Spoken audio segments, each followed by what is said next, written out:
and we'll continue our conversations around the financial market and the economy. Today, we'll be looking at the renewable energy market in Nigeria post-COVID-19, and also discuss around how this market will thrive and what are the opportunities there. With me to lead the conversation is Mr. Segun Adaju. He's the president of Renewable Energy Association of Nigeria. Good morning, sir. Nice to have you on the show. Good morning, and a pleasure to be here. Thank you for inviting me. Yes. And with me in the studio, brand new week, Monday, is Mr. Boason Omofaye, CEO of Frontier Africa Reports. Nice to have you, sir. Thank you very much. Hope we have the next weekend, everyone. Wow, what a very engaging weekend, but yeah, great one. Yes. We launched the Deltos Africa report. That was a great one. We'll talk more about that in the course of the week. Yes. So, Mr. Segun Adaju, let's look at the renewable energy market, the impact COVID-19 is having on it. First, let's look at the International Energy Agency, which has Mr. Fatih Birol as the Director General. In his recent report, it said that despite the challenges, renewable energy still has the opportunity to thrive because it will have a 1% usage worldwide. That's 2020, its latest forecast. And in terms of renewable electricity generation, we are going to see like a 5% rise in terms of generation. From your perspective and from your insight, how will COVID-19 really impact the renewable energy space in Nigeria? Thank you so much. Once again, it's a pleasure to be here. And I agree with you. I mean, I also read the report of the International Energy Agency that, gave those numbers. Like, Nigeria is a bit peculiar, and I will state my reason. Number one, our grid supply is very low. So a lot of effort has been around how the renewable energy sector can fill the gap. So I know very well that the ratio of renewable energy contribution to the energy mix in Nigeria post-COVID-19 will be much higher than the global average. Up to now, national grid is an average of 5,000 megawatts assets, and we have 200 million people. So we've seen the rise of renewable energy, particularly this energy. Using solar for standalone home solutions, and how it has really helped, with the support of agencies like Rural Education Agency, Ministry of Power, REAN members, and the rest. We deploy several mini-grids and stand, alone systems in rural and peri-urban areas even. We've also seen during COVID-19, and it's still ongoing, how solar energy particularly has helped power isolation centers effectively. So within 3 days, you could get a center power. We saw what happened at the Orthopedic Hospital. Yeah. And other centers in Lagos, in Abuja, and the rest. So for me, renewable energy, especially in Southern Africa, this is the time that the world, knows the effect and the importance of renewable energy. That's my own initial thought. Yeah, I'll still look at the issue of the infrastructure and other issues around it, but I want to bring you to policy. I remember that the former Minister of Power, Mr. Fashola, talked about the energy mix, and it's something that I know Mr. Boason had an engagement with him then and said, it looks interesting. How has that particular aspect in the policy, energy mix of solar, hydropower being brought into the fore, gas, ensuring that we have a unique case for addressing power solutions across the regions of the country?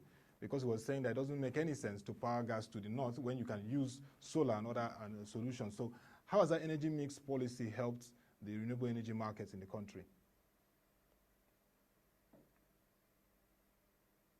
Okay, so the policy, the energy mix of the federal government is what we call the Vision 30-30-30. Yeah.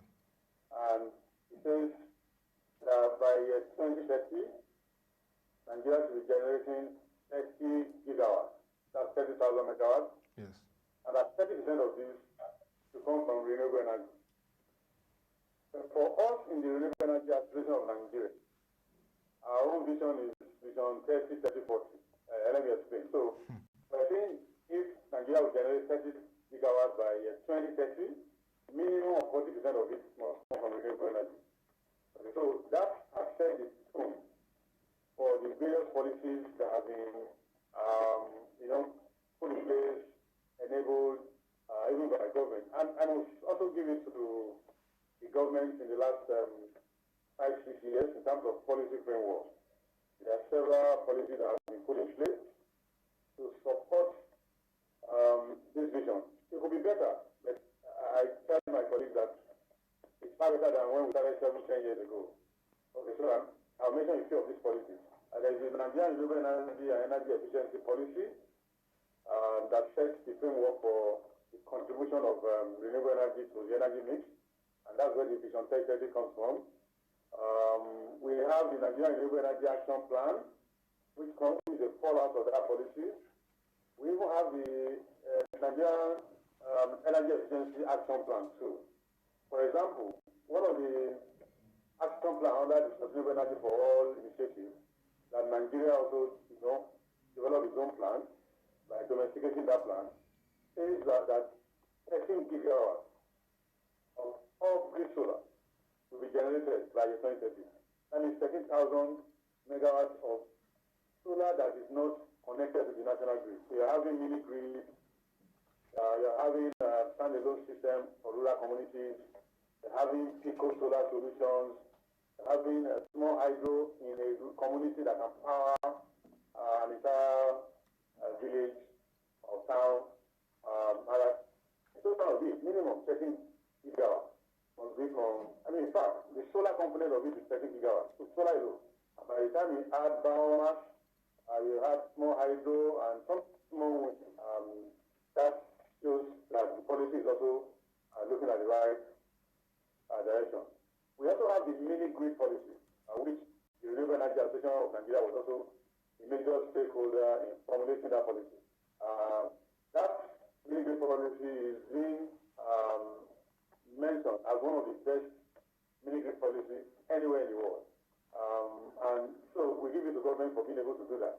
We were part of the team, stakeholders that were engaged with to ensure that policy comes to life. It has defined the mini grid framework in Nigeria, including what is the number of kilometers from the grid that the company can go and start a mini grid. And mini grid, by the way, is a solar system that is in a rural community, maybe a place that is completely off grid.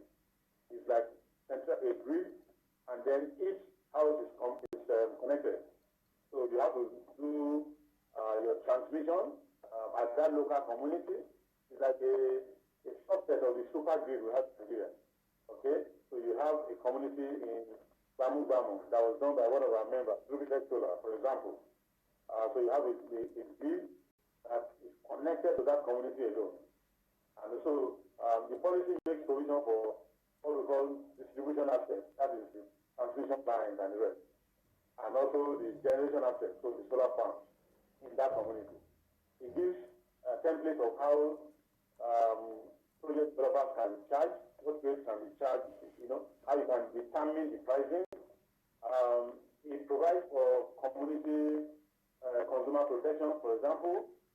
It also even protects the mini-grid developer to say if the grid comes to meet you here now in the next 3, 4, 5 years, how are you going to be compensated by the disco, for example? So, and that, like I said, is being seen globally as one of the best mini-grid policies anywhere. We've also seen the Rural Electrification Agency under the Rural Electrification Strategic Implementation Plan, we call it the REST, supporting mini-grids, standalone systems, powering of hospitals and schools. For example, Bayero University, Kano, one of those universities, I think, we just is gone, distributed. So they are generating their own electricity right now in Bayero University, Kano. And it was done by a government agency, Rural Electrification Agency. That shows that the policy framework has encouraged public-private partnership. And I must say, for us, in the that is made up of highly, we are excited because we are seeing the CDP that is really working very well, and our plan for COVID-19 to ramp up and scale several, success stories that we have achieved in this space for now. Yeah, interesting to hear the things, the mini-grid policy, the Rural Electrification Association of Nigeria and its activities, particularly like your wasted infrastructure for the schools, the hospitals, very key, and a lot have been powered through renewable energy so far. A lot has been done. I just want to ask Mr. Adaju if he thinks that the progress we've made so far are strong enough for us to deliver these 30-30-30 or 30-30 40, as he could say. If we look at the year 2030, it's just about 10 years from now. So it's just about 10 years down the line, and before you know it, the time goes by. So do you think we're making enough progress? At every given opportunity, Mr. Vice President, credit should be given to him, and Mr. President as well.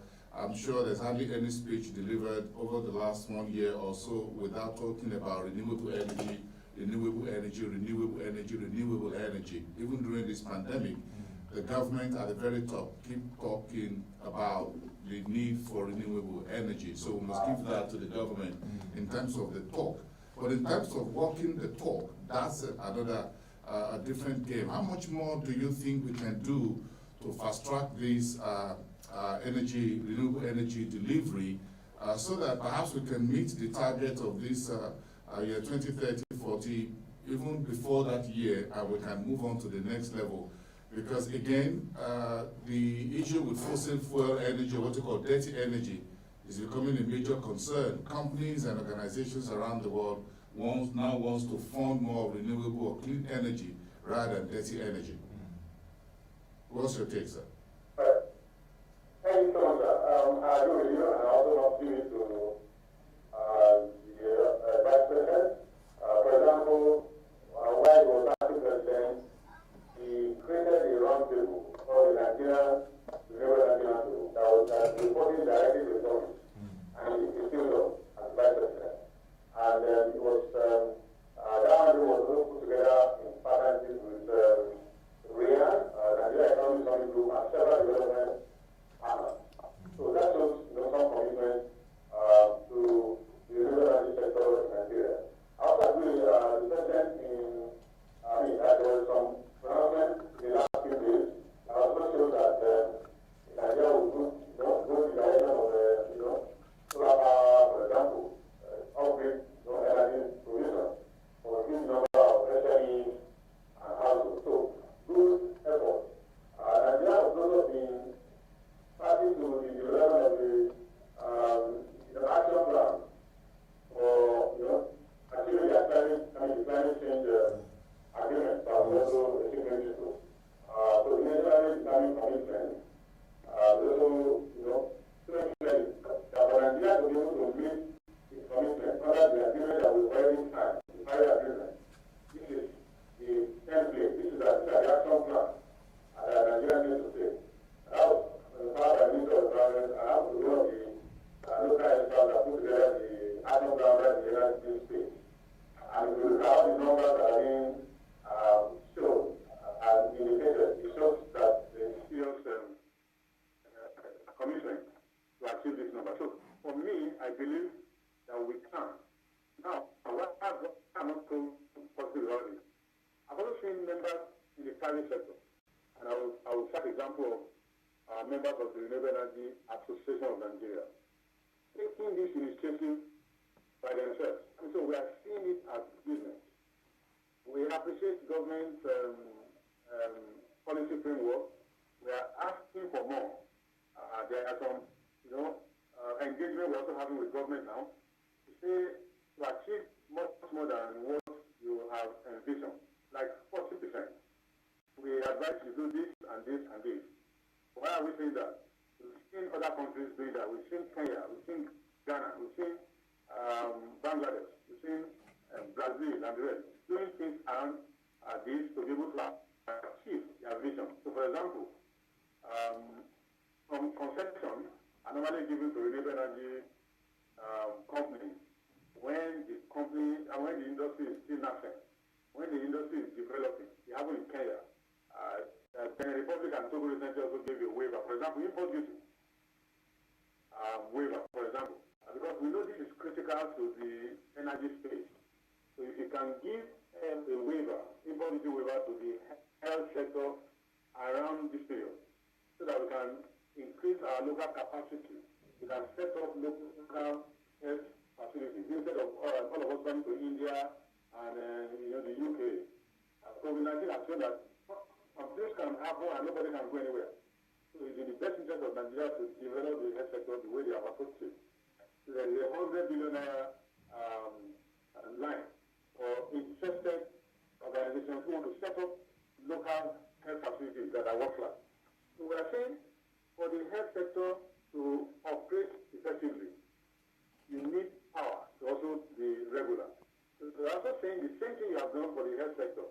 Why not just give a window of 3 to 5 years, create that kind of a fund also for the energy space, so that when hospitals are being built, there is power, like we are seeing in the Bobby Orthopedic Hospital right now, solar on the rooftop, to enable health facilities up in rural areas. Let me tell you, primary health centers, there was a survey done by Henry Go Foundation, and over 9,000 primary health centers, and the major challenge they have is power.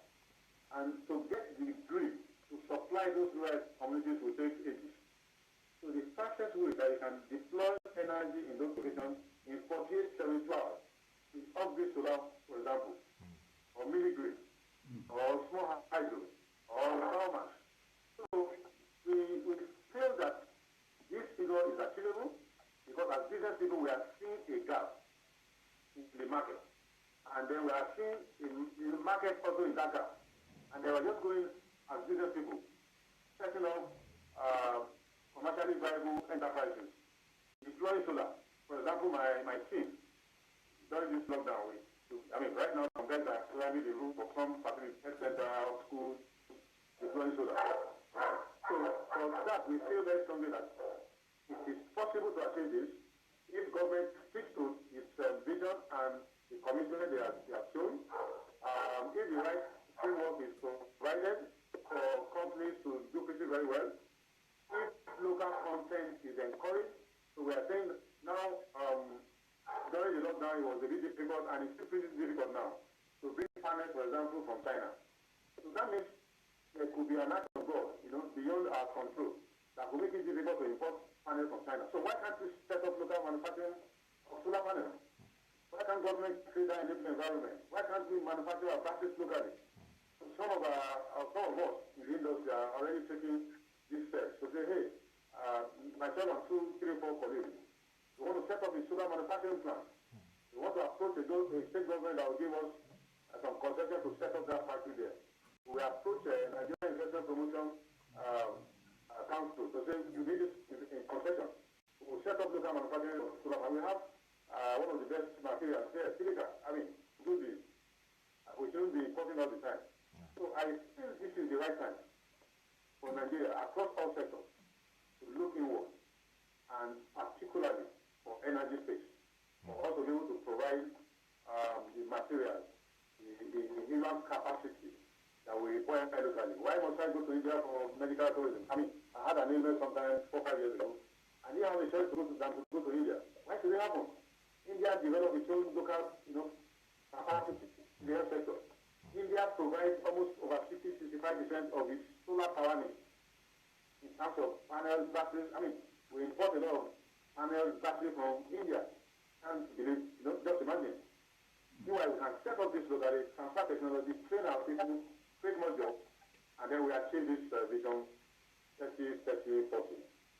Okay, well, just a quick one, a very extensive comment you've made this, but I have a few questions around 2 issues. The first has to do with funds that you folks need, yes, investments and financing. The government, this administration has shown its hands by floating a couple of billions of naira of green bonds, yes, or climate bonds under the immediate past Minister for Environment, who is now the United Nations. Deputy Secretary General, yes, at the United Nations. So those bonds, I think about 50 billion or 30 billion or so, between 30 and 50 billion are already there at the market. Is this a bond your members are aware of?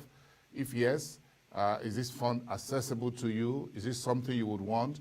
Or you want a totally different package, perhaps something backed by the central bank, like it's been, yes, and perhaps other banks and others can support it, or the bankers community. Is that what you want, rather than the bond that the climate finance, which has been targeting renewable energy, listed on the stock exchange and I think FMDQ as well? That's on one side. Then a quick one. At the moment, can we confidently say that Nigeria does not have a solar panels manufacturing plant in the country? There was news sometime last year there was a plant of that nature in Boason State or so, or being considered or being done already. Can you bring us up to speed on this? I'm sure this is something you know as the head of this association in Nigeria, sir. Thank you so much, sir. On the green bonds, we know that the sector requires a lot of funding. We are aware of the green bond, that was looked under the former Minister of Environment. At some time, I think it was late last year, there was an engagement with sector players. Especially the Renewable Energy of Nigeria, Nigeria Economic Summit Group, Ministry of Environment, Ministry of Power, Rural Electrification Agency, and some consultants, both local and from abroad, on the modality of this form, how it can be assessed, when will it kick off. So we are there and we are positioning for it. I'm not sure it's been activated yet. I can confirm that now if any of our members have been able to access that. We actually we submitted proposals, projects, in line, that also align with the nationally determined commitment by national and the National Action Plan under that committee for government to consider. So we are very interested in that bond. It is a bond that will also help the growth of that sector. Long tenor, the sovereignty of the government behind it. So we were interested and we're positioning ourselves for it. Also, some private bonds have also been considered. For example, Access Bank, this is about 10 billion, we are still interested in that for that bond. So we are interested in both local funding through international funding that is available. For example, there's a window in IRENA for funding, I think about 60 billion too, that private sector players can access. You need sovereign support of the station. And we've been talking to the Ministry of Environment and Ministry of Power to say Nigeria can also access that because it's the Abu Dhabi fund for development. Yes, Abu Dhabi fund for development. Other countries have accessed that. So we're saying Nigeria can access it. The government can pull that fund and then set the terms for developers like ourselves to access. We're also asking that funding from the Bank of Industry, for example, funding from the Central Bank of Nigeria. We are happy that CBN is also looking at that direction. So to also put that kind of funding in place, also that our members can access. You know that some local banks are also, making some efforts. That we need to increase the quantum to be able to meet our target. So funding is very necessary. We're interested in the green bond of the federal government of Nigeria through the Ministry of Environment and other bonds that are available in the sector, and other development banks like Bank of Industry, Development Bank of Nigeria, for example, Bank of Agri regime can also fund energy for agriculture, for example, to power farms, processing of products. So this is what my comment on this will be. Secondly, on the issue of local government,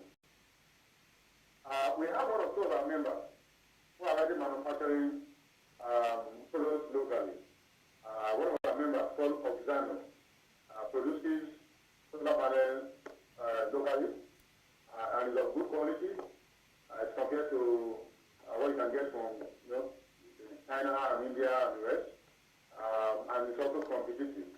So we encourage our members to patronize this product.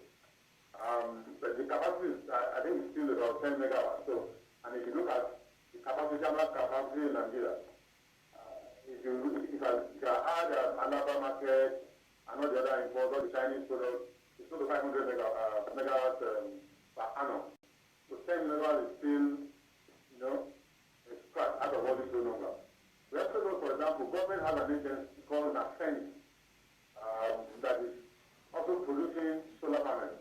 High quality also, but because of scale, the price point might be higher and might not be competitive with China and India. But they tested that they can manufacture locally. I don't know how many megawatts capacity they have per annum. I can check. We have other members who are assembling, solar street lights. They also have the battery manufacturing facility somewhere near and we are engaging with that organization to say, hey, you can also produce batteries locally. REAN also, partner with some stakeholders to set up an alliance called Alliance for Responsible Battery Recycling. The idea is that battery recycling is done in a very bad way correctly, so they just break it, pour out the lead, which is polluting, and take whatever they want and they move on. And we are saying, no, that cannot continue. So we are encouraging proper recycling of batteries, and as a follow-up to it, we are encouraging the setup of a local battery manufacturer. We are hoping in the next 3 years, we will see a lot of local content in the renewable energy space, particularly solar. I tell you, 3 or 4 other partners we're discussing already. Also set up the solar panel manufacturing facility in Nigeria. And we're talking to investors already. So this is the way we should go. And I strongly believe that if we pursue this very closely with the right incentives to incentivize local manufacturing, because infrastructure is still a challenge. So you need a base load, for example, to set up a battery manufacturing plant. And the argument we also make is that if you encourage rooftop solar, for example, in high consumption areas, you reduce the pull from the national grid, and then that grid can serve manufacturers. It can serve manufacturers of Nigeria. It can serve a battery production plant. And then I run on solar. For example, in my house, I've run on solar for over 7-8 years now. Effortlessly. So that means the drag I'm taking from the grid is less by 1. Do that and replicate everywhere. Go to the hospital, maybe college of medicine, all the banners. Then the manufacturers will have that base load of infrastructure to produce locally. And then they achieve a current success. So I know that we started producing. There can be much more better. The capacity of importation every year to Nigeria is 500 megawatts. The local production is below 50 megawatts. So that means there's still a full lot of room to do business in this state. I have one big political question to ask you, sir. And do you think that we've gotten to a point in which Nigeria has to consider setting up a separate ministry for renewable energy? And if this could also be done across the various state governments, do you think we've gotten to that point in which we need to de-link renewable energy as we look at the various options and windows that are available within the renewable energy, and perhaps allow the main power industry to take care of some of the other issues you talked about, so that we can mainstream renewable energy moving forward? Do you think it is time for us to set up a dedicated ministry to renewable energy to fast-track some of the things you are doing and you've talked about, including the incentives and the kind of budgeting and funding that we need both locally through our own budgetary cycle and foreign investment on one side? Number two, as the president of the Association for Renewable energy producers, are you talking to your members the need to approach the capital markets, perhaps some of your companies or member companies to list on either the stock exchange or go through the FMDQ to raise bonds or commercial papers? I know, for one thing, Nigerians are ready to put their money where their mouth is and put their mouth where energy is. So I'm sure that if we have renewable energy companies listed on the stock exchange and you open up the shareholding and you're giving me electricity in my area, I'll be the first to buy your shares.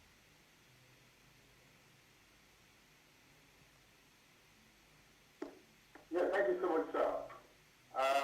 Let me take the first question about maybe having a Ministry of Renewable Energy. And I will share my experience of a visit, working visit to India. And I also make reference to the solar facilities, the solar panel manufacturing facility you mentioned. So it was under the former governor of Borno State, Testima, who is now a senator. Yeah. So he set up, he was very interested in renewable energy. And the current governor was the commissioner for reconstruction. At that time, he was rehabilitation. The director of Rama Polytechnic in Maiduguri. So I was a consultant. I was the lead consultant that organized a walking visit to India, Pakistan, and Turkey for the 18-member delegation, including the governor, the speaker, and the few others. And we took a tour of India to look at what exists there. And the former governor had that political will and commitment to make it happen. So we set up some working group when they returned from committee. I was also part of it. And we made recommendations, set up local manufacturing to empower and employ your people, deploy solar power for hospitals, schools, and the rest. And it will basically be very good. We're developing the plans and, the timelines when Boko Haram nobody could get that facility on that space again. Then today, we started the setting up of a manufacturing facility for solar, and the capacity is 50 megawatts. It is being set up. I don't know when production will start. I'm also engaging somehow. I'm also close to the current governor because when he was commissioner for rehabilitation, reconstruction, and resettlement, we powered about 100 schools in partnership with United Nations Development Program, 80 secondary schools, 80 primary schools and 20 secondary schools. And my company was one of the lead project managers for that project. So in the north, I don't principle way. I also know that the Kaduna State government is pretty very interested in renewable energy. I've had the opportunity to also engage. Now, what I mentioned, when we were in India, we had a meeting with the Minister for New and Renewable Energy. Minister for New and Renewable Energy in India. So India has a separate ministry for new and renewable energy. I think it also exists in some other places like Bangladesh, I will confirm. Mexico. In fact, in India, they have an agency called Indian Renewable Energy Development Agency. Yeah, IRD. I read that. Indian Renewable Energy Development Agency. Yes. Right? Yeah. So just like we have our rural electrification agency, here is Renewable Energy Agency. And when we go back, we start making some advocacy from the association, from myself, from other stakeholders. So simply, it might be proper to have a separate ministry for renewable energy in Nigeria, so that we have that focus on renewable energy. And then the Ministry of Power, whatever you also call it, and focus on other studies of power outside the level. So I think it's something that will keep pushing. We see the rural electrification agency tending towards more renewables. For example, REA was set up by mandate to also do grid extension. So you find that the REA before Damijola and before Ahmad, that is currently the ND, what they are concerned with is just extending grid. So if you extend the grid to a rural community, is that the end game? No, really. You need to put power on those grids to extend. And they were just extending grid, there's no power. But the new REAN we're seeing now is focusing on abstract connections, access. And they have seen that renewable energy is the best way to quickly get people connected in rural communities.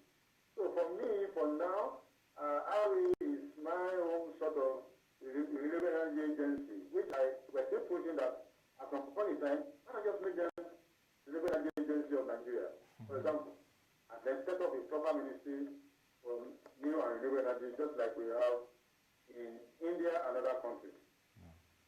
It's something that I'll be pretty very excited to see come through. That would have been one of the things that we have achieved in our engagement with government and the last 3 years. The second is on capital market and also sourcing of funds. Absolutely correct. You know the power of capital market to raise funding and help the growth of the sector.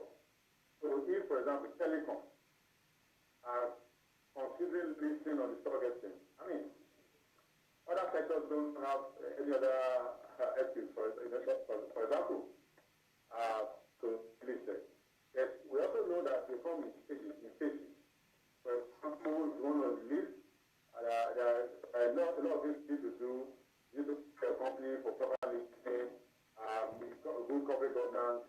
You need to assume track record, so that when you are listing, there's value that you can bring on the table for people to buy into your shares. So it's something we encourage our members to begin to prepare for. And we look at what we call the stages. So you have seed funding, you have growth, capital, and then you have people moving to Series A. We have a few of our members that are going to Series A already.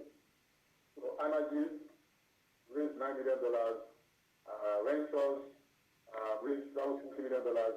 So moving from Series A to Series B, and then at some point, public listing. So that's the trajectory that we're encouraging our members. So that during this period, they deepen their corporate governance, their capacity, their management, track record, their returns to shareholders, and then when they are opening up to the stock exchange, there's value, and then people can quickly buy into their shares. I know that Nigerians will be very interested in buying into the shares of companies that provide energy, for their use. So the company is already powering you efficiently, and it's giving you almost 20 hours of power. And you hear that company is building tomorrow, you need number one person that will buy into the shares of that company. So this is how we are encouraging our members to develop themselves, and we are partnering with several development partners for capacity building, to train us, to show experiences, attend global events, to see how organizations have raised funding in these milestones, and then hit the stock exchange. And also, we are also aware that the stock exchange is finalizing a crowdfunding framework. It's something that I've advocated for a long time. Why can't we do crowdfunding in Nigeria? One of us with crowdfunding, there's two national organizations. And you need $50,000, $100,000, raise up to $1 million. That goes a long way to help your funding. So crowdfunding, I'm happy that REAN is finalizing that framework. On the launch, it's something that we also be happy to work with. So we are highly interested in the capital market. We'll be happy to begin to engage any way we can. And I think this is also one of them. Thanks to you for creating this opportunity. Ultimately get our company. Crowdfunding. As you rightly put it, crowdfunding is one of the game changers for renewable energy and community energy in India under the Sustainable Energy for All initiative of the United Nations in 2014 that I attended at the United Nations headquarters in New York. And one of my panelists then was a woman who is spearheading that in India, and she has millions of Indian women who she puts together in crowdfunding energy for their rural communities. So I agree with you.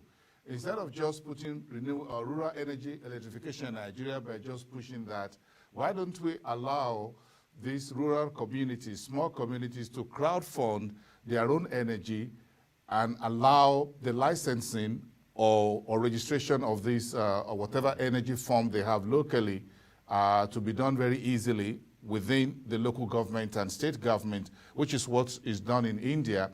So that's part of my question in terms of the policies. For now, to register as an energy provider, you still need to go through the federal government. So don't you think it is time for us to democratize a bit further in terms of policies around registration and licensing of those who are providing energy, so that you don't need to go to Ministry of Power, for example? Why don't we devolve this to state governments so that it's easy to get to local governments of folks to just come together, crowdfund a form of energy in their own backyard, and they can just provide energy, they can invest in it, and they can even take profit. That has worked for India, for example.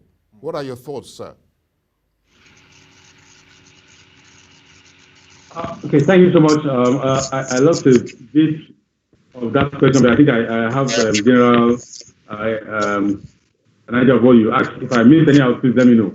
So now, democratizing power, energy in Nigeria, I agree with you. I've seen, I've also, studied cases, case studies, for example, from Bangladesh, from Peru, from, all these other countries, where communities can set up their own energy company, for example. So they form a cooperative. So let me use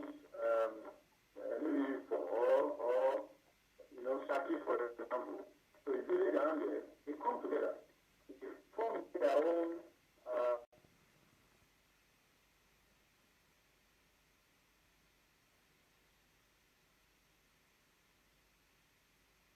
Mr. Segun, can you hear me? I know also that the framework of one of the frameworks of government, I'm trying to remember which now, I think it's under the Rural Electrification Agency, that has made provision for stuff in the act that set up REAN. I'm not too sure that has been catalyzed.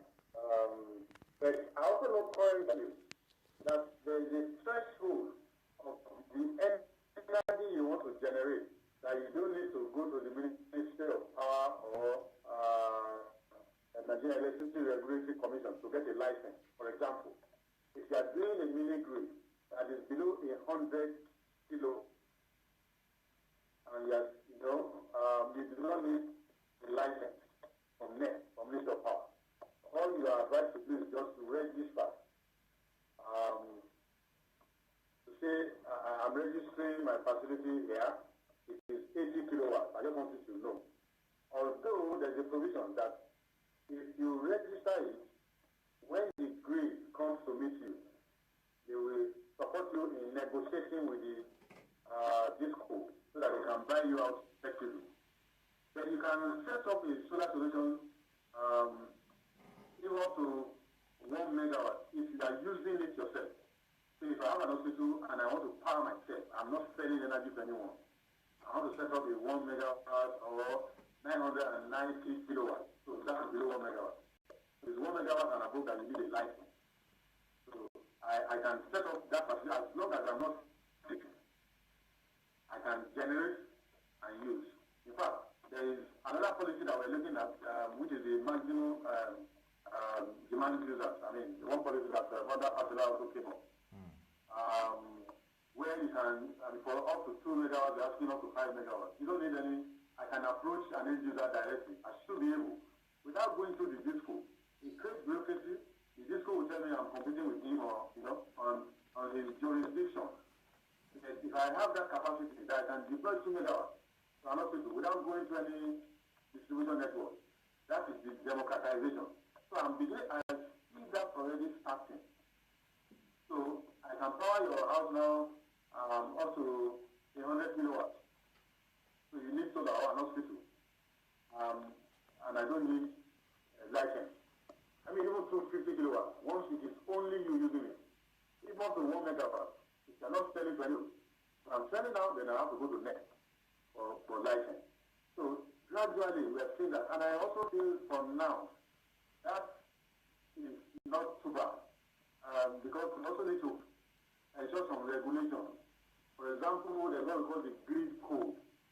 So if you are setting up a mini grid in the rural area, you need also to look at the grid code so that you don't use substandard products that we go and cause fire tomorrow. NEMSA, have standard of the kind of cable, the kind of poles that you can use and the rest. So while we are democratizing, we still need a regulator that will set the standard to say you must use this kind of equipment, you must get this certification, and gradually people will develop discipline to be able to do the right thing. So it's already in process. Democratization has commenced. We're only hoping that it will go better than that. And one of these areas that I kick against almost all the time is the fact that Nigeria has been partitioned, amongst discourse. So discourse will tell you this is my territory. And meanwhile, he has not given this territory, this community, electricity in the last 10 years.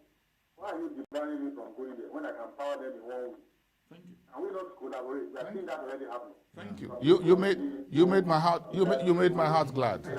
No, you just made my heart glad. You just make my heart glad because again, it's a private. If we liberalize the energy market, why allow the discourse to start holding everybody to ransom?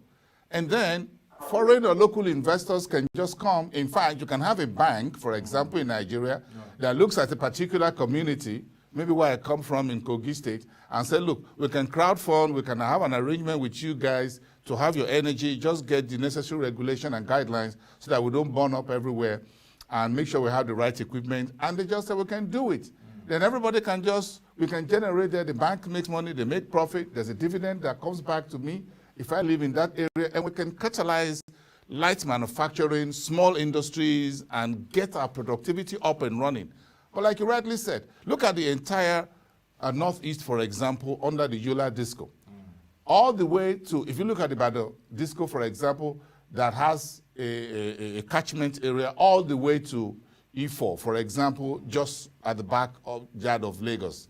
And you look at vast expanse of land and of area, and these guys are not on ground providing electricity, yet you give them a catchment area. So we're losing so much in terms of productivity. We're losing lives. Look at all the maternity homes and hospitals within this area. We want to save lives of pregnant women and children. They are not having the best of service. I've been to some of the very remote areas of Osun State, of Oyo State, for example, and you will be shocked if you see the communities that are there that have been off electricity for years and years on end. And these folks can just have electricity, and these guys are not going, they're not going there. So they just concentrate on the cities and big townships and try to try and spread. So you have crazy bills, as it were, because the rest of us are paying for those who are not having, and everybody is trying to aggregate and send you bill. We can do this by further democratizing electricity, and that is what a new and renewable energy ministry will be able to do. Yeah. So we need to break down these 11 discos, as it were, and allow them to just take a whole area they are able to fix and allow others to take care of the rest. Thank you so much. You made my day. This has been a very, very interesting conversation with you and having Mr. Boason Omofaye in the studio. I mean, you've talked about, you've agreed about the need for a renewable energy ministry. Maybe we may look at Minister of State Renewable when you have Minister of Power. You don't have Minister of State Power. That's not a problem if you allow it to work. Yes. You don't allow the politics of traditional energy to rub off on renewable energy. I know that a few interviews I had with His Excellency, Minister of Power, Fashola, when he was in that ministry, was that there was a minister of State for renewable energy.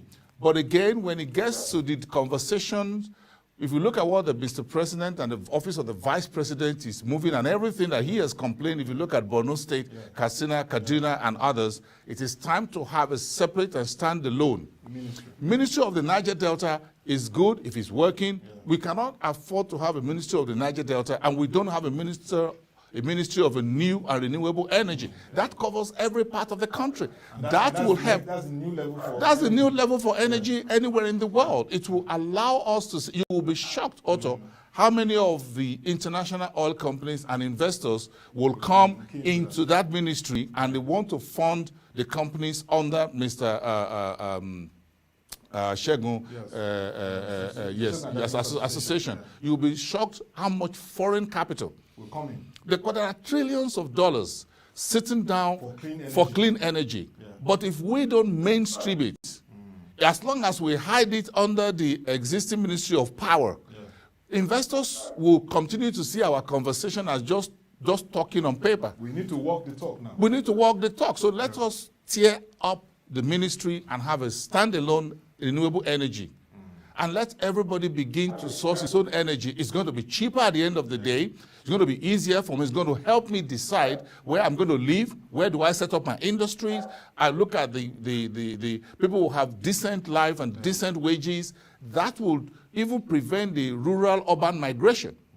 Because as soon as the electricity is there. So the creativity that you find in Yaba or in Ikeja Computer Village is not limited to boys in Lagos. It's limited to youths who are in Katsina, in Maiduguri, in Benue State, and elsewhere. It's not limited to them, but their creativity has been stunted because they don't even have electricity to charge even the small little phone they have. It's ruining lives. We need further deregulation and liberalization of the energy sector. More than what we have done. It's not just about cancelling contracts of the 11 discos. We must tell them that, look, sorry, you can only take this. You need to leave the rest of the field for those who have the capacity and investment and who wants to go there. And let communities decide how they want the energy generated, distributed, sold, and if I can invest in a rural energy as a crowdfunding, why don't I make money back from it? Definitely. It's done in Mexico, it's done in India and elsewhere. The points are very clear from what has been said, and in conclusion, from the International Energy Agency, governments have direct or indirect ways of investing in energy, and that's about over 70%. So what they expect to see now is mainstreaming of issues like renewable energy in the economic program. So we hope that the Vice President, Professor Yemi Osibanjo, and his team will mainstream this into the economic sustainability plan post-COVID-19, and we need to raise productivity. We need to raise productivity and industrial manufacturing, and we cannot do it under the existing power arrangement or power provision arrangement in the country. Definitely. Thank you very much, Mr. Segun Adaju, President of the Renewable Energy Association of Nigeria, for this very interesting conversation. It could go on, but we just have to make it close at this point. Thank you very much for your insights. Yes. For me, I also have to go from police state, so I have to maybe you and Mr. Boason will have to partner and look at what you do more for Kogi State. A very strategic industrial. What a coincidence. Nice one. What a coincidence. Yes. Okay. Thank you. And thank you very much. Thank you very much. Omofaye, Thank you for having me on the show very today. Passionate, Thank you. Analysis and interesting questions. That will be all for the conversation today. It was about post-COVID-19 focus on renewable energy in Nigeria. Indeed, there are huge opportunities there, but the policy, the political will must be right and aligned to really unlock the potentials of the renewable energy markets. We'll continue this conversation tomorrow, but you can join our website, www.proshenji.com, to look at our latest markets, stories, reports, and videos. Don't forget that Deltos Africa platform has been launched. Log on to www.deltosafrica.com to get all this analysis on this game-changing experience for the financial market. Till we come your way again, thank you for watching. Have a nice day and stay safe.